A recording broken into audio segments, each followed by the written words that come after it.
사도행전 1장 8절 말씀을 준비한 이유는 23년도 저희 비전이 땅끝까지 이르러 증인이 되는 교회로서 하나님께서 귀한 비전을 저희 담임 목사님을 통해서 또 제시해 주셨고, 무엇보다 저 개인적으로도 이번 아시아 컨퍼런스가 큰 도전이 되었기 때문에 이 말씀이 굉장히 기억에 남았었습니다. 10,000명 이상 모인 그 필리핀 현지의 목사님들과 또 61개국의 여러 각국에서 모인 선교사, 또 성도님들, 또 목사님들이 한 자리에 모여서 들었던 내용은 복음이었습니다. 복음. 참 우리에게 너무 익숙하고 친숙하고 당연시 여겨지는 이 복음이 사실은 참 전하기가 힘들고 어렵고 또 때론 지친 세상에 우리가 살고 있다는 것을 저 역시도 인정하고 참 누구나 같은 마음일 것입니다. 오늘 간증이 사실 김봉기 집사님의 마음이지만 또 저의 마음이기도 했었습니다. 그런 마음 가운데 하나님께서 저에게 주신 이 놀라운 말씀, 저희 교회에 다시 한번 올해 주신 말씀으로 삼으면서 나누기를 원하는데요. 우리 아시다시피 이 사도행전 말씀은 예수님께서 이제 초대교회를 이루시고 이미, 그리고 부활하신 예수님께서 나타나셔서 이제 명령하시고 사명을 주시고, 이제 우리 지금 2000년 전에 이 교회가 어떻게 시작이 됐고 어떤 초창기의 모습이었으며 어떤 일들을 이뤄가는지에 대한 행적이 기록된 말씀입니다. 그 부분에 아주 첫 시작점이고 첫 사명이 계시되는 순간이죠. 우리가 오늘 함께 살펴볼 말씀은, 이 앞의 내용을 함께 살펴보면요, 이 제자들이 예수님을 만나게 되는 모습으로 시작이 됩니다. 어쩌면 그 3일 동안 예수님의 죽음을, 그 소식을 알고 들은 도망쳤던 제자들의 그 3일 동안 그 암흑기를 이제 지나서 예수님께서, 부활하신 그 예수님께서 그들 앞에 나타나셔서 그들에게 먼저 자신을 보여주시고 그들에게 어떤 부분을 행하셨고, 그 이후에 그것을 받은 제자들이 어떻게 이제 사역을 이뤄가는지를 볼 수 있는데요. 이렇게 나와 있습니다. 먼저 우리 사도행전 1장 3절 말씀에 이렇게 나와 있습니다. 여기에 보시면, 그분께서 순환을 받으신 뒤에 또한 그들에게 절대 확실한 많은 증거들로 자신의 살아계심을 보여주시고 40일 동안 그들에게 자신을 보이시며 하나님의 왕국에 관한 것들을 말씀하시고라고 되어 있죠. 여기서 이제 우리가 먼저 살펴볼 것은, 이 복음을 위해서 하나님께서 우리에게 제시하신 4가지 단계가 있다라는 것이고, 이 1장 8절을 우리가 함께 나누기 원하는데요. 먼저 함께 보실 때 우리가 이 1장 3절을 보면서 생각해야 되는 부분이 바로, 이 복음을 위해서 우리가 먼저 해야 될 것은 정지해야 된다는 것입니다. 정지. 그분께서 순환을 받으신 뒤에 또한 그들에게 절대 확실한 많은 증거들로 자신의 살아계심을 보여주시고 라고 되어 있죠. 그러니까 이 부분을 한번 우리가 생각해 보시면, 예수님께서 부활하셔서 그들 앞에 나타나신 겁니다. 정말 3일 동안 죽었다 생각한, 내가 메시아로 생각한, 믿었던 그분께서 십자가에서 비참한 최후를 맞으셨다라고 생각했던 그 제자들에게 예수님께서 부활하신 그 모습으로 나타나셔서 직접 말씀하시고 직접 또 자신을 보여주셨는데, 그거에 대한 말씀이 3절에 나와 있는 거죠.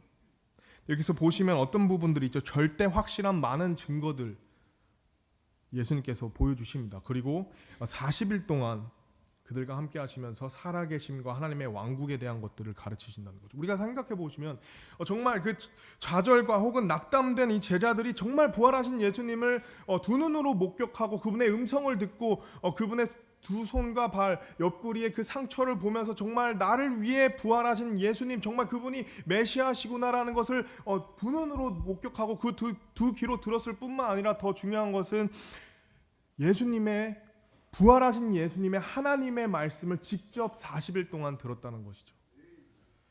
그 음성을 듣고 그 눈으로 직접 목격한 제자들의 마음이 어땠을까요? 지금 당장이라도 나가서 정말 예수님께서 부활하셨다는 것을 그 누구에게 붙잡는 대로 누구든지 알리고 싶어 했던 마음이 가득했었을 것입니다.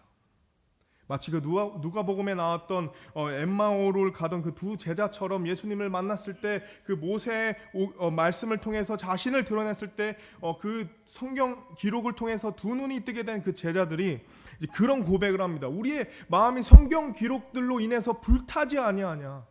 그런 고백이 마치 이 초대교회에 지금 모여있는 이 제자들 가운데서도 분명히 일어났을 것입니다. 지금 당장 이 내 눈앞에 계신 정말 죽었다 생각한 혹은 이 종교 지도자들에 의해서 패배했다고 생각한 그 메시아께서 예수님께서 드디어 부활하시고 우리 앞에 계시다는 것을 전하고 싶었을 것이죠. 그리고 그런 뜨거운 마음들이 계속해서 나와 있습니다. 어떻게 그 왕국에 대해서 묻고 또 어떻게 그 복음을 그 예수님이 살아계신다는 부활하시다는 사실을 전하고 싶은 그들의 열정과 의지가 계속해서 그 구절 안에 우리가 볼 수 있다는 것이죠. 그들은 나갈 준비가 되어 있었습니다. 그들은 전할 준비가 되어 있었습니다. 예수님께 40일 동안 받은 이 살아계심에 대한 절대 많은 확실한 증거들뿐만 아니라 또 무엇보다 메시아로서 정말 그분을 메시아로 믿은 그 제자들이 정말 그 메시아를 통해서 들은 하나님의 왕국을 전하고 싶은 마음, 그들은 준비가 되어 있었을 것입니다. 그러나 예수님께서는 그 지식과 혹은 이 성경 기록들을 탐구하고 배움을 받은 그 제자들에게, 정말 마음이 불타고 뜨거운 제자들에게 먼저 말씀하십니다. 오직이라고 말씀하시죠. 오직.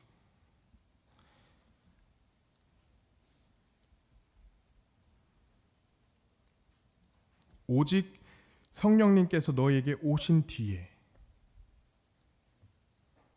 그들은 정말 그 40일 동안, 그리고 정말 두 눈으로 목격한 40일 동안 변함없으신, 처음에는 첫날에는 아마 좀 의심했을 수도 있죠. 자고 일어나도 계신 그 예수님께서 셋째 날, 넷째 날 무려 40일간 함께 하셨던 그 예수님을 전하고 싶은 마음이 가득했고, 확신이 가득 찬 그 제자들을 향해서, 준비된 제자들을 향해서 예수님께서 아직 때가 아니다라고 얘기하신 거죠.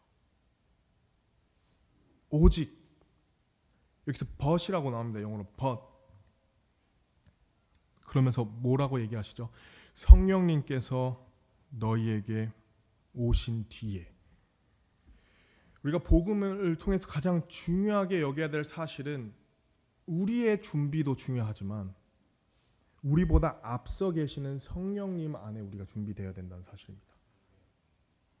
우리가 지식적으로 우리가 정말 이 성경 기록을 아무리 잘 탐구하고 알고 있다 하더라도 우리가 성령님의 세밀한 음성과 그분의 뜻을 알지 못한다면 그것은 준비된 것이 아닙니다. 그것은 아직 나갈 때가 아니라는 것입니다.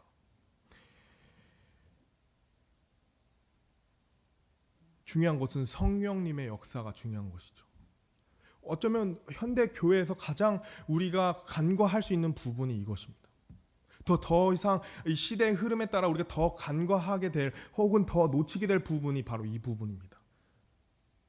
내 안에 내주하시는 성령님께서 나를 통해 역사하실 수 있도록 그 문을 열어둬야 되는데, 우리는 어쩌면 교리적으로, 지식적으로, 정보적으로 충분히 복음을 우리의 지식과 지혜로 설명할 수 있는 시대에 살고 있다는 거죠. 혹은 그런 편리성이 우리에게 주어졌다는 것이죠.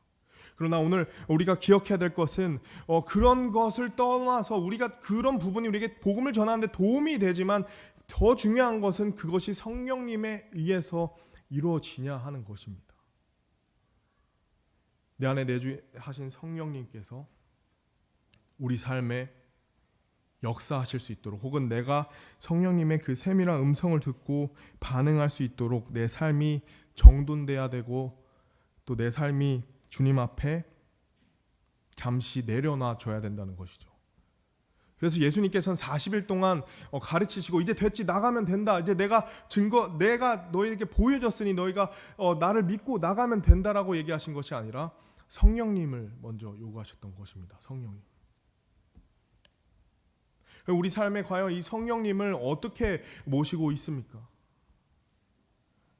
우리가 아무리 이 복음의 뜨거운 열정 혹은 내가 아는 이 로마서의 길 혹은 이 복음을 제시할 수 있다 한들 우리가 성령님이 없이는 그것은 허무한 우리의 의지가 되는 것입니다.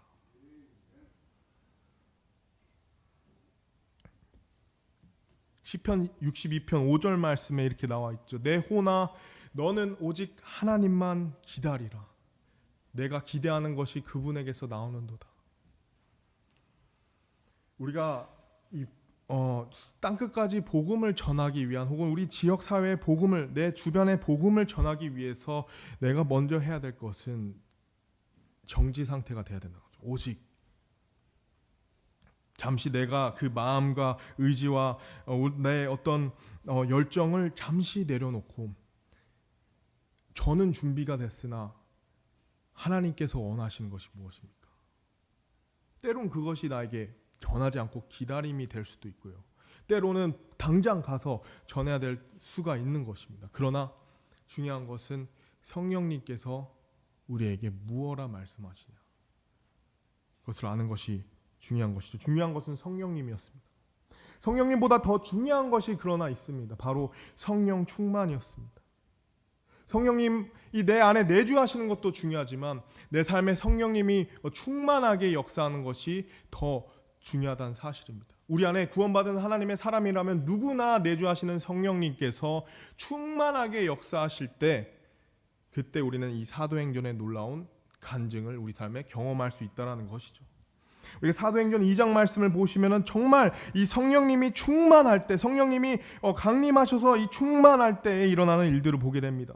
어떤 일이 일어나죠? 타 언어로 복음을 자신이 모르는 언어로 전하는 사람들을 보게 됩니다. 그 사람들에 의해서 각 지방에서 국가에서 온 유대인들이 놀라게 되죠. 마치 술 취했다고 생각할 정도로 그들의 영향력은 압도적이었었습니다. 우리 술 취한 사람들 보면 알잖아요. 우리가 길 가다가 술 취한 사람들을 보면 우리가 눈에 띄게 되잖아요. 그 사람의 행동, 그 사람의 목소리나 그 사람의 행동들에 의해서요. 그런 것처럼 정말 이 사람들이 담대하게 복음을 전했기 때문에 이 안에 있던 유대인들이 보고 놀랐다는 것입니다. 또 어떤 일이 있죠? 바로 베드로가 예수님을 부인했던 베드로가 성령 충만함으로 더 이상 예수님을 부인하지 않고 수많은 유대인들 가운데 담대하게 복음을 선포하죠.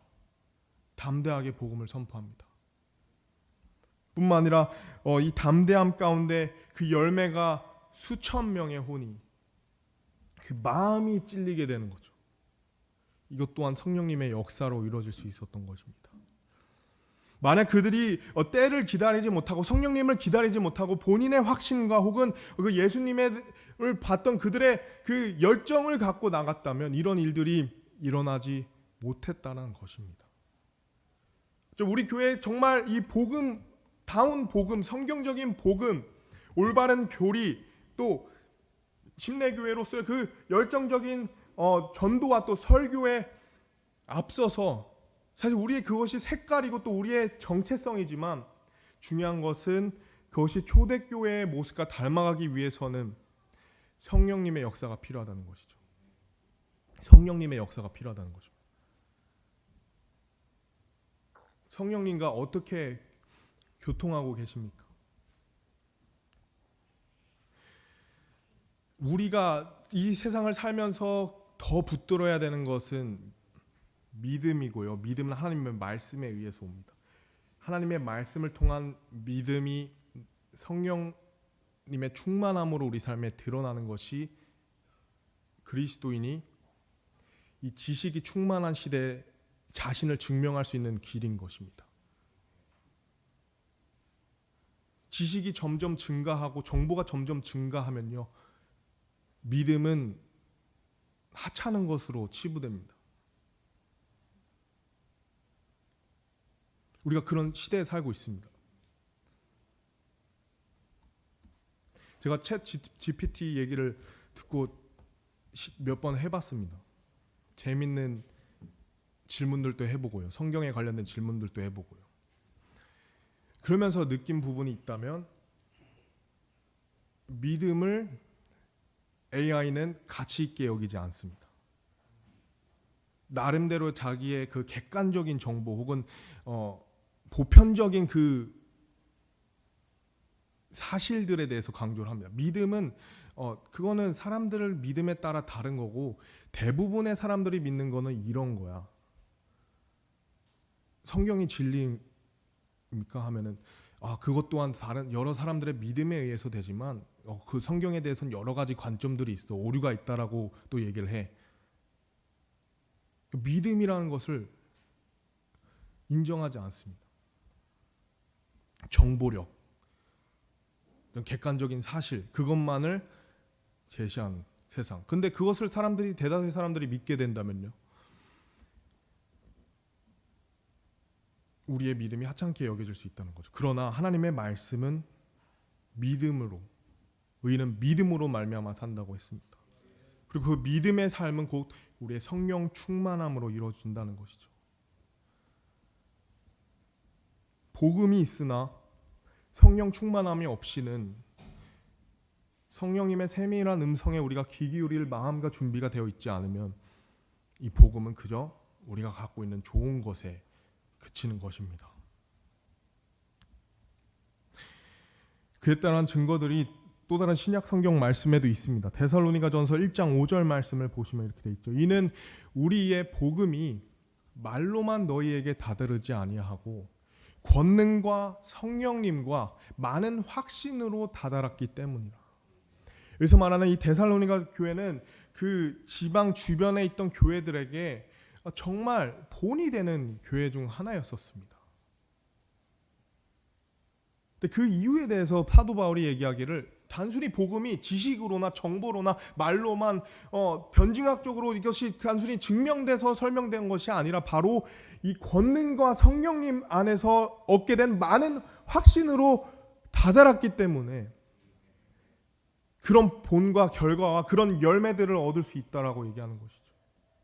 우리 교회에 가장 필요한 것은 뛰어난 성경적 지식과 필요합니다. 그러나 더 중요한 것은 그 뛰어난 지식을 가지고 활용하실 수 있는, 역사하실 수 있는 성령님께 내 삶을 다 내어드릴 때 우리 교회는 놀라운 그 일들이 일어날 수 있다는 것이죠. 성령 충만한 가운데 이루어지는 권능은요, 초대교회 말씀을 보시면 너무나도 잘 나와 있습니다. 성령님이 우리에게 너무나도 필요한 세상입니다. 성령님. 지식과 경험보다 성령 충만함.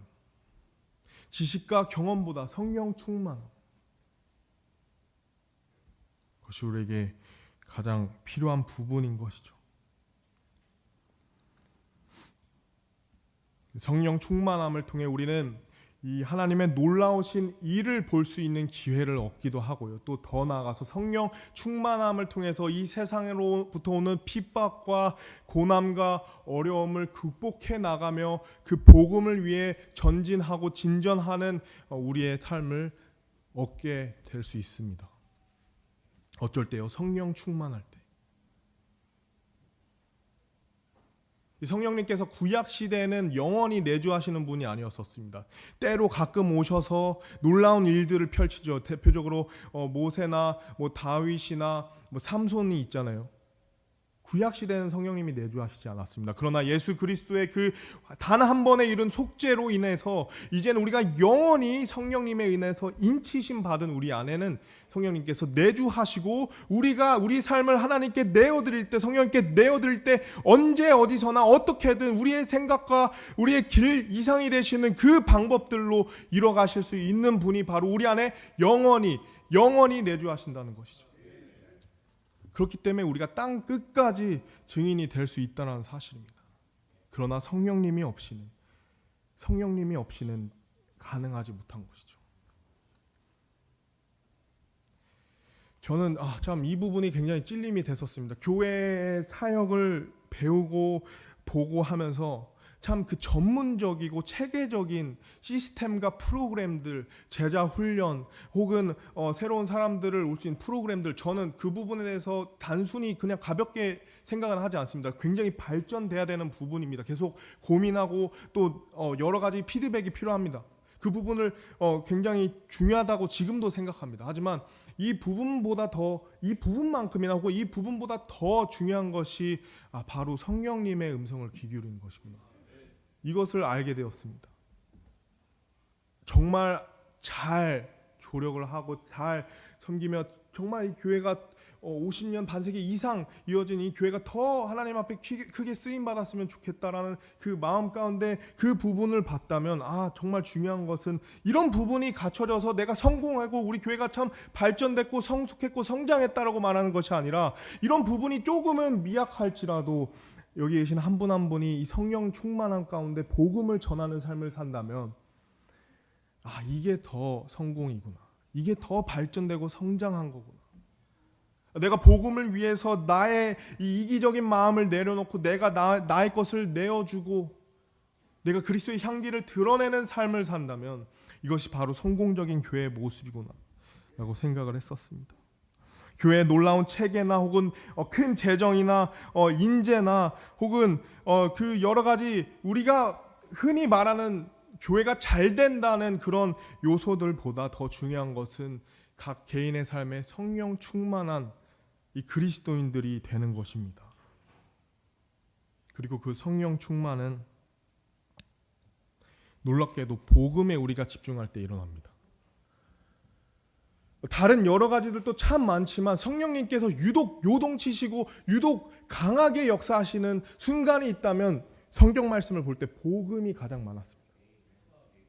복음의 열정이 뜨거울 때 성령 충만함의 역사를 우리는 많이 볼 수 있습니다.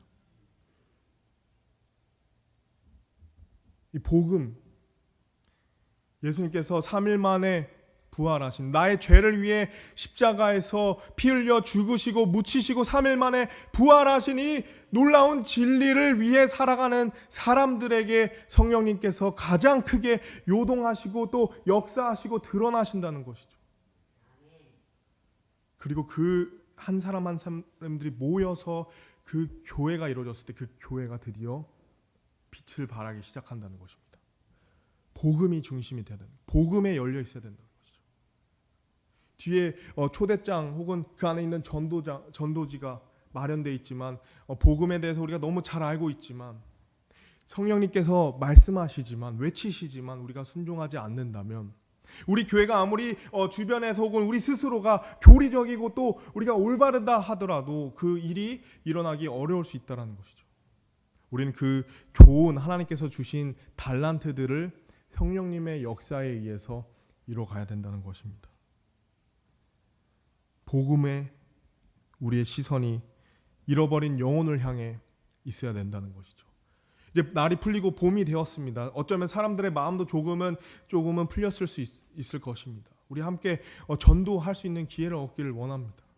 저희도 이제 겨울이 되고 잠시 멈췄던 이 복음 전도를 다시 하고자 합니다. 또 목사님께서 허락해 주셔서 계속해서 전도지도 나오고 있고요. 또 봄 관련된 전도지도 나왔을 때 정말 가지고 가면서 또 길에 있는 분들에게 또 주변에 있는 사람들에게 이 복음을 위한 다시 한번 교회가 복음을 위해서 우리가 세상에 나갔을 때 영혼 구령을 위해서 기회가 얻는 대로 전할 때 이 초대교회의 모습을 우리가 얻을 수 있다라는 것이죠.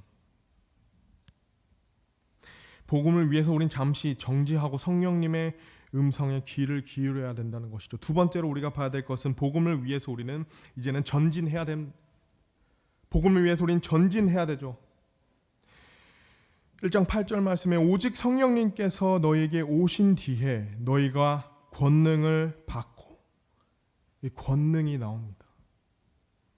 우리가 성령 충만한 가운데 이제는 이 성령님이 우리와 함께 하실 때 예수님께서 40일 동안 자신의 살아계심과 또 하나님의 왕국에 대해서 절대 많은 확실한 증거들을 가지고 이제는 우리가 전진할 수 있다는 것이죠. 이 권능에 대해서는 참 많은 구절들이 있습니다. 제가 참 좋아하는 구절이기도 한데요. 먼저 보시면은 로마서 말씀 고린도전서 1장 말씀입니다. 고린도전서 1장 23절에서 24절 말씀. 유대인들은 표적을 구하고 그리스인들은 지혜를 추구하나 우리는 십자가에 못 박히신 그리스도를 선포하니 그분은 유대인들에게는 걸려 넘어지게 하는 것이요 그리스인들에게는 어리석은 것이지만 부르심을 받은 자들에게는 유대인들에게나 그리스인들에게나 그리스도는 하나님의 권능이시요 하나님의 지혜이시니라. 예수 그리스도께서 그 십자가에 달리신 그 복음, 예수 그리스도께서 누군가에겐 표적만 못하고 누군가에겐 지혜만 못하지만 우리 부름받은 이 그리스도인들에게는 하나님의 권능이 되고 무엇보다 하나님의 놀라운 지혜가 된다는 것이죠. 왜냐하면 그 삶을 변화시키고 죄로부터 자유케 하고 우리에게 영원한 생명을 주는 하나님의 놀라운 선물이자 은혜이기 때문입니다. 이것이 우리가 가진 복음이 성령 충만하게 역사될 때 피어나올 수 있는 권능이라는 것이죠. 사도 바울은 또한 이렇게 고백을 했습니다. 로마서 1장 16절 말씀에 내가 그리스도의 복음을 부끄러워하지 아니하노니 이는 그 복음이 믿는 모든 자들에게 구원을 주시는 하나님의 권능이기 때문이라. 이 권능이라는 단어를 살펴보면 그리스의 원어를 살펴보면 이것이 어원이 되어서 발생한 영어 단어가 있습니다. 혹시 아시는 분은 알겠지만 다이나믹 하는 말 또 다른 표현이 다이너마이트 우리 아시죠? 그 다이너마이트 그 위력을 아시죠? 그 폭발력을 아시죠? 그 어원이 이 권능이라는 단어 안에 있습니다. 파워가 있다는 거죠. 터트리는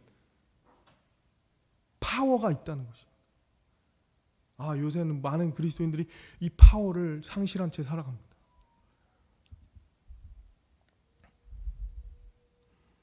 성령 충만하지 못한 삶 혹은 우리의 삶이 너무 바쁘기 때문에 이런 일이 일어난다는 것이죠. 제가 한 가지 준비한 것이 있습니다. 왜 이것이 올라와 있냐 많은 분들이 물어보셨는데 오늘 하면 어떨까라는 생각이 들었습니다. 이 청소기는 제가 굉장히 애용하고 오랫동안 함께했던 청소기입니다.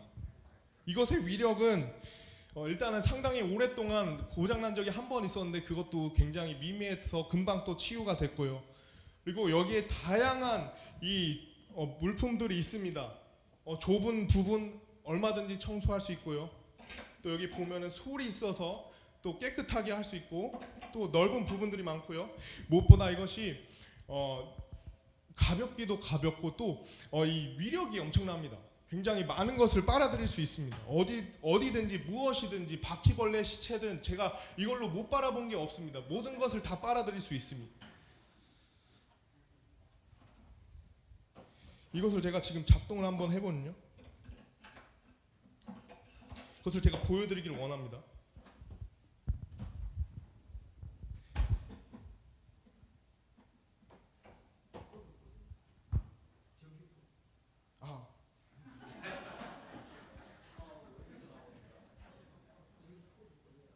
그렇죠. 전기 코드가 안 꼽혀 있죠.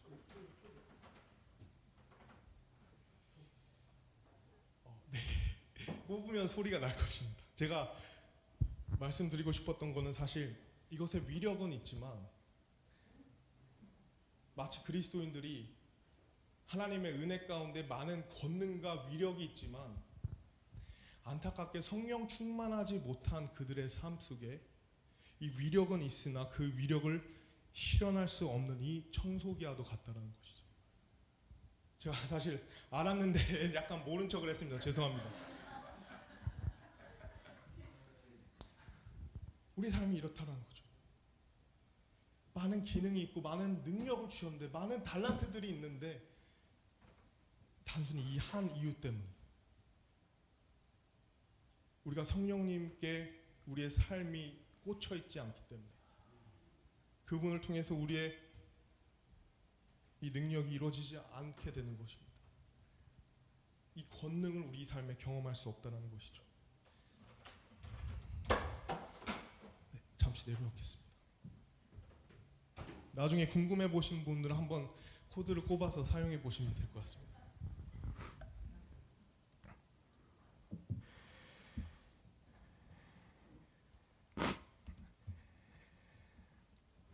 우리 삶이 다시 한번 성령님의 우리 삶이 성령님께 내어드림으로 말미암아 그분으로부터 얻을 수 있는 그 놀라운 하나님의 권능을 우리 삶에 이뤄갈 때 우리는 땅 끝까지 복음을 증거하는 증인이 될 수 있다는 것이죠. 복음을 위한 정지가 있다면 우리에게는 이제 전진함이 필요하고 그 다음에 우리가 봐야 될 것은 진전이 필요합니다.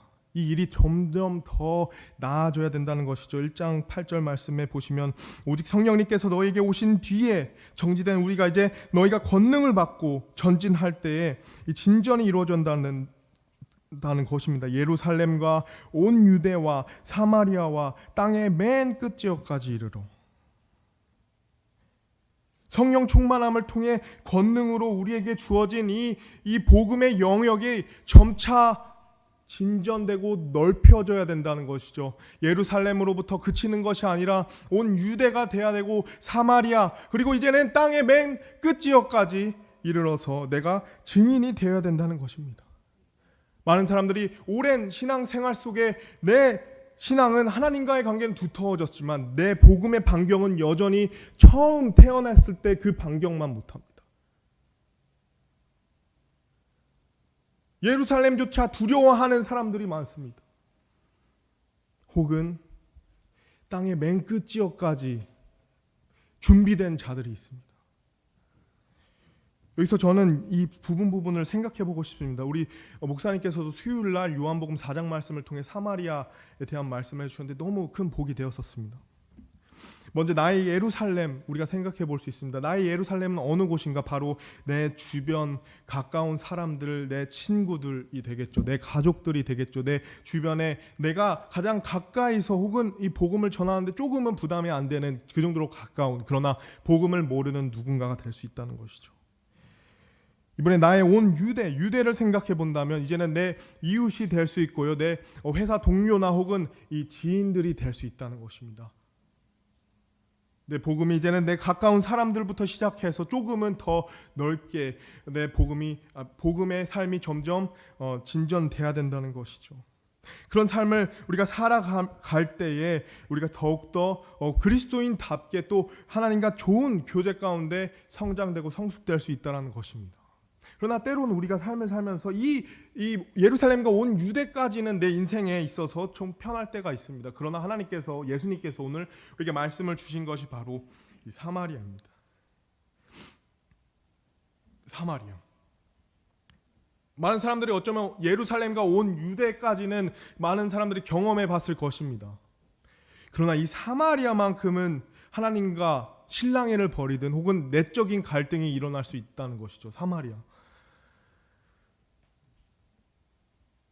내가 기피하는 사람, 혹은 내가 사는 이 신앙의 삶에 대해서 비난하는 사람이 될 수도 있습니다. 혹은 내가 이 복음을 전했을 때 나에게 부당한 대우나 이익을 어떤 그런 행위를 할 수 있는 사람이 될 수 있습니다. 불편한 관계가 될 수도 있습니다.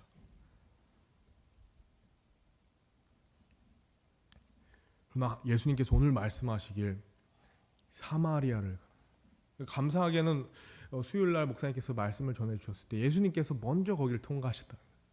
내가 반드시 사마리아로 가겠다. 그리고 나서 1장 8절 말씀을 선포하실 수 있었던 것이죠. 예수님께서 먼저 가셨다면 예수 그리스도를 따르는 고린도전서 11장 1절에 우리 또한 그 사마리아를 통과해야 될 필요가 있다는 것이죠. 그리고 혹시나 이 사마리아의 여인처럼 죄로 완전히 무너진 그런 상태에 나와 불편했던 사람이 그런 상태였다면 그 사람이 변화될 수 있는 것을 볼 수 있는 놀라운 지역이기도 합니다. 예수님께서는 내 주변뿐만 아니라 내가 기피하는 지역까지 말씀을 하신 거죠. 필리핀에서 제가 너무 놀라운 사실 중 하나는 필리핀의 현지 목사님들이 25, 6살밖에 안 되십니다. 그냥 아무것도 가진 게 없으세요. 근데 불쑥 와서 사진을 찍자요. 한국에서 왔다 하니까. 너무 순수하세요. 한국 사람 너무 좋아하고 궁금해하고 관심 있어하고. 근데 그분들의 공통적인 게 자기가 이제 지역 교회 다니는데 섬기는데 선교사로 내가 부름을 받았다 하는 겁니다. 그래서 어디를 가십니까 하니까 아프리카 제가 처음 들어본 어떤 지역이 있다고 합니다. 그 지역에 대해서 잘 아십니까? 물어보니까 자신은 한 번도 들어본 적이 없는데 오늘날 그 목사님께서 담임 목사님이 되시겠죠. 설교를 하시다가 다른 선교사님이셨던 것 같아요. 어떤 선교사님이 그 아프리카 지역에 대해서 설명을 하시는데 거기에 대해서 도전을 받고 하나님께서 이거에 대해서 기도한 마음을 주셔서 그 결정을 했다고 합니다. 저보다 더 어린 저는 고개를 못 들었었어요. 아시아 컨퍼런스가 고개를 못 들었었습니다.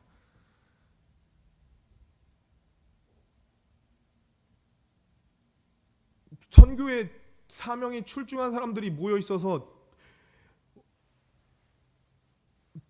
제가 하나님의 일을 한다고 말을 할 수가 없더라고요. 하나님이 가라 하시면 갑니다라는 모습이었었어요. 근데 정말 많은 침례 교회와 또 많은 선교사들을 지금 보내고 있습니다. 왜 그런 일이 가능할까? 성령님의 음성에 세밀하게 귀를 기울였기 때문이죠. 누구에게나 모두에게나 사마리아 혹은 기피하는 지역 혹은 어려운 지역을 가라고 하시진 않을 것입니다. 제가 말씀드리고 싶은 거는 만약 성령님께서 그것을 말씀하신다면 그건 순종하실 준비가 되어 있습니까?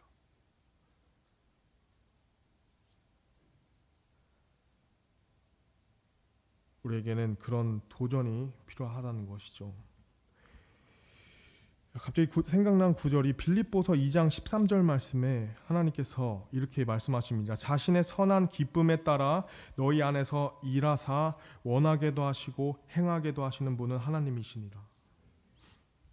그분께서 보여주셨다면 그분께서 원하게도 하실 것이고 그분께서 행하게도 하실 것입니다.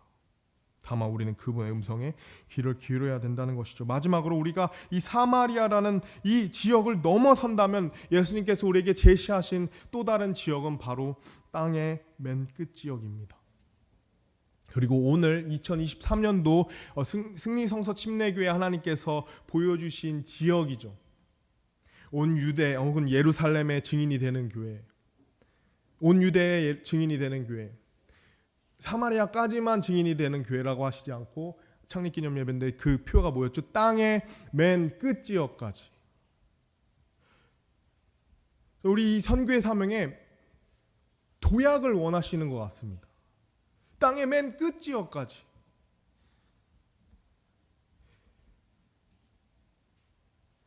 정말 이런 교회는요, 땅의 맨 끝 지역까지 마음이 열려 있는 교회는 성령 충만할 수밖에 없습니다. 땅의 맨 끝 지역까지.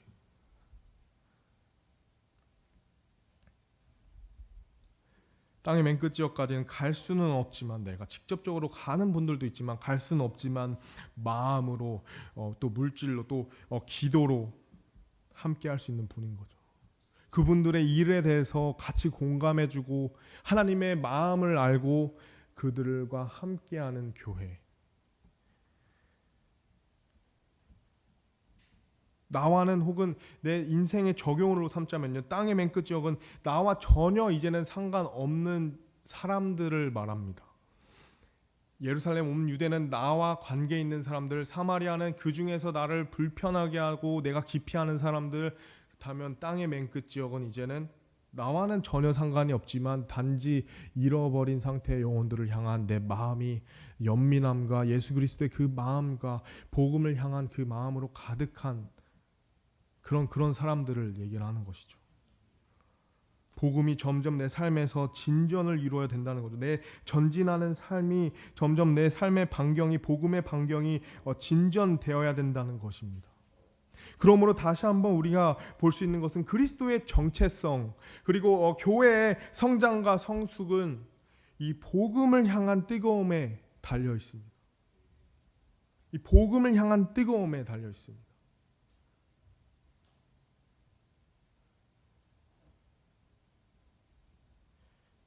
마지막으로 우리가 볼 것은 진정성입니다. 복음을 위한 내 진정성. 우리가 사도행전 1장 8절 말씀을 봐서 마지막 부분에 이렇게 나와 있죠.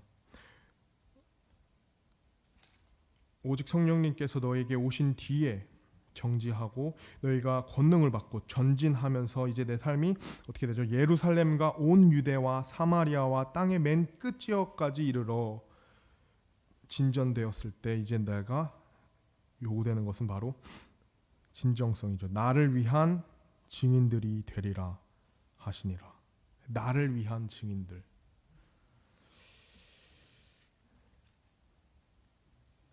증인이라고 했습니다. 증인. 그렇다면 증인들에게 필요한 것이 뭐죠? 증인이 되기 위해선 증거가 필요하잖아요. 이 증거에 대해서 우리가 아까 사도행전 1장 3절을 통해 봤습니다. 예수님께서 자신이 증거하신 것을 이 거짓이 없는 성경 말씀에 문자적으로 영감된 성령님께서 기록하신 이 성경에 어떻게 표현되어 있냐면 우리 3절 말씀 보시면요. 절대 확실한 증거 하나면 되는데 많은 증거들 증인이 되라 하시면서 자 증거물들을 줄게. 절대 확실한 많은 증거들. 다 같이 해볼까요? 절대 확실한 많은 증거들. 다시 한번 해보겠습니다. 절대 확실한 많은 증거들로. 네. 절대 확실한 많은 증거들. 증인이 되기 부끄러울 것이 없는 증거들이죠. 절대 확실한 많은 증거들. 그 증거들로 무엇을 보여주셨냐면 자신의 살아계심을 보여주시고 예수님이 살아계심을 절대 확실한 많은 증거들로 보여주셨다는 것입니다. 그리고 나를 위한 증인이 되라 하신. 만약 하나님 말씀이 거짓이 없는 참된 말씀이라면 저는 제 이해가 부족하더라도 이 말씀을 믿고 나아가고 싶습니다. 절대 확실한 많은 증거들이 있다고 하시면서 나를 위한 증인이 되라 하시니 사람들이 뭐라 하든 예수 그리스도께서는 당신의 죄를 위해 십자가에서 2000년 전에 죽으시고 3일 만에 부활하셨습니다. 이것이 내 상식적으로 이해가 안 되더라도 예수님께서 그것이 절대적이며 또 확실하며 또 많은 증거들이라고 하신다면 그리고 나에게 그 증인이 되라고 하신다면 저는 외치고 싶습니다. 그리고 우리 교회는 외쳐야 되는 것이죠. 왜냐하면 우리가 그 증인을 먼저 믿은 사람들이기 때문입니다. 우리가 믿지 않으면 이 증거는 우리의 것이 아닙니다. 우리가 믿었는데 이 증거에 대해서는 내가 조금 두려워서 나중에 제가 전하겠습니다. 혹은 내 가까운 사람들에게 조심스럽게만 말하겠습니다가 아니라 내가 이것을 정말 믿었다면 내 죄가 정말 예수 그리스도에 의해서 온전히 사해졌다는 것을 믿는다면 그리고 예수님께서 묻히셔서 끝난 것이 아니라 바로 3일 만에 부활하셔서 지금 하나님의 우편에 앉아 계신 하나님의 아들이자 하나님인 것을 우리가 믿는다면 우리는 증인이 되어야 됩니다. 우리는 증인이 되어야 됩니다.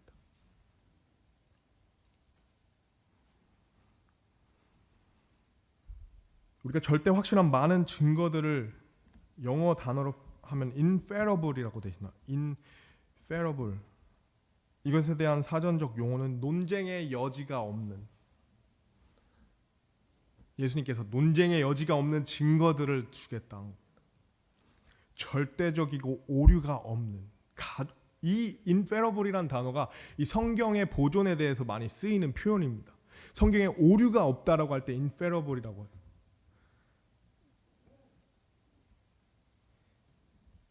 논쟁의 여지가 없다.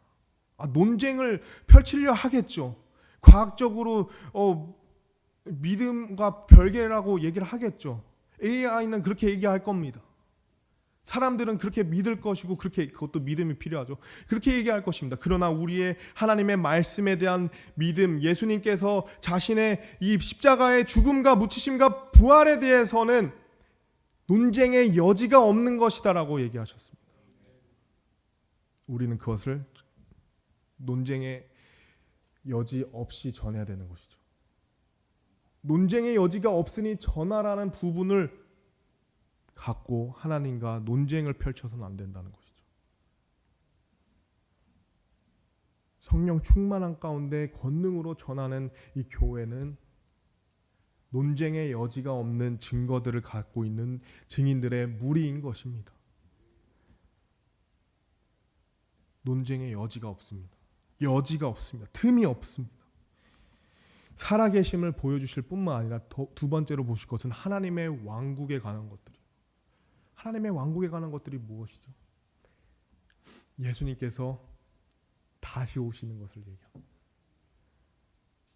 논쟁의 여지가 없는 증거들 중 하나는 예수님께서 반드시 다시 오신다. 예수님께서 다시 그 하늘을 보고 있는 제자들을 향해서 두 천사가 두 사람이 아니죠. 9절 말씀에 흰 옷 입은 두 남자가 얘기하기를 너희가 본 그대로 다시 오신다. 얘기하셨던 그 하나님의 왕국을 통치하실, 1000년 동안 문자적으로 통치하실 그 예수님의 재림을 우리는 전해야 된다는 것이죠. 예수님의 복음, 왜냐 그 복음을 전하는 때가 얼마 남지 않았기 때문이죠. 왜냐하면 하나님의 왕국이 이 땅에 도래할 것이기 때문이죠. 이것을 절대 확실한 많은 증거로서 우리에게 보여주었다는 것입니다.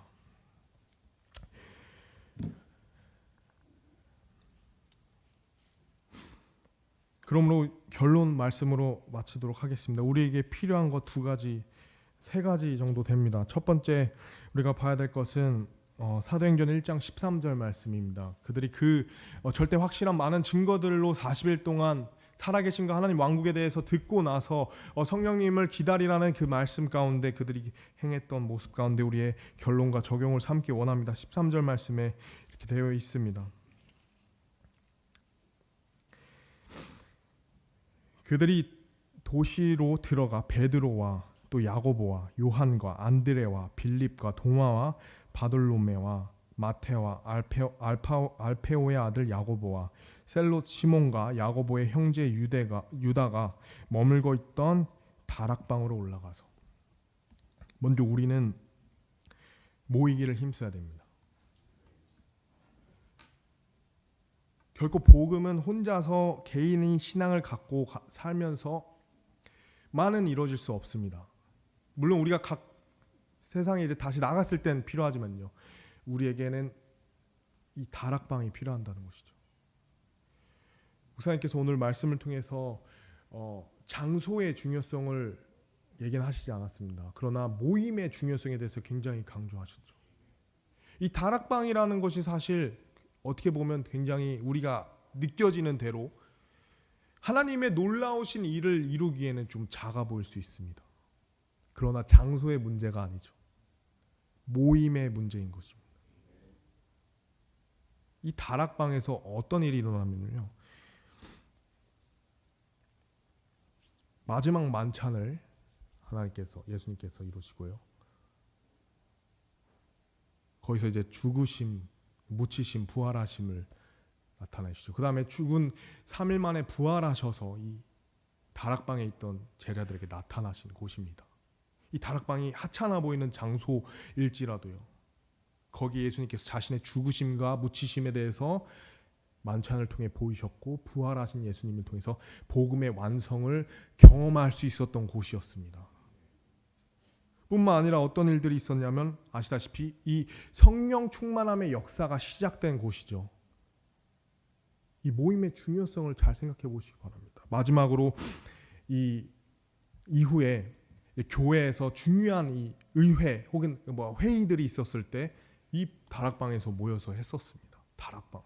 되게 큰 장소로서는 느껴지지 않지만 이 모임을 통해서 그들이 봤고 느꼈고 이뤄갔다는 것이 어떤 것인지 생각해 봤을 때 이 교회의 건물과 크기나 이런 것이 아니라 바로 모이기를 힘써야 되는 이유가 여기 있다는 것이죠. 우린 먼저 모여야 하는 것입니다. 모이기를 패하지 말고 습관과 같이 패하지 말고 힘쓰라 하셨던 그것이 마지막 때의 말세를 우리가 볼수록 하라고 하셨던 그 예수님의 명령을 우리 이 모임의 중요성을 통해서 계속 실현해 가야 된다는 것입니다. 도마도 있죠. 의심했던 도마. 넘어져 있는 사람들 주변에 있다면 이끌어 주십시오. 세워 주십시오. 의심할 수 있고요. 넘어질 수 있습니다. 정지하지 않고 이 다락방으로 모이도록 하세요. 그때 도마도 혹은 베드로도 놀라운 일들을 경험할 수 있었던 것이죠. 두 번째로 14절 말씀입니다. 이들 모두가 여자들과 예수님의 어머니 마리아와 그분의 형제들과 함께 한 마음이 되어 기도와 간구를 계속하더라. 한 마음이 되었습니다. 아무리 모임이 이루어진다 해도 마음이 하나가 되지 않으면 그러면 기도와 간구가 이어지지 않죠. 뭔가 기도 제목이 한 가지가 있었다라는 것입니다.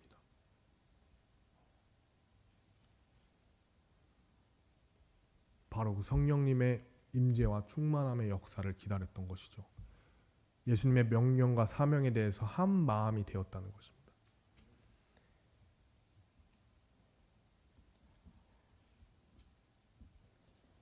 반세기 이상 귀하게 하나님 아래 하나님의 인도하심 아래 역사가 기록된 이 교회의 한 방향성은 무엇입니까? 우리가 한 마음이 돼서 기도할 수 있는 부분이 무엇일까요? 저는 이미 하나님께서 23년도에 우리 비전을 통해 주셨다고 믿습니다. 땅끝까지 증인이 되는 것. 이것이 우리가 올해 적어도 초점을 맞춰야 될 한 마음이 되어야 되는 부분인 것입니다. 중심이 돼야 되는 부분인 것이죠. 그 마음에 동참하시겠습니까? 내 마음이 조금 어떠한들, 내 복음의 반경이 어떠한들, 이 비전에 대해서만큼 그래 함께 하고 나는 한 교회니까, 우린 한 지체니까, 우린 한 팀이니까, 우리는 예수 그리스도를 따르는 귀한 모임이니까. 그렇다면 우리에게 필요한 것은 기도와 간구가 계속돼야 된다는 것이죠. 기도와 간구가 계속돼야 된다는 것입니다.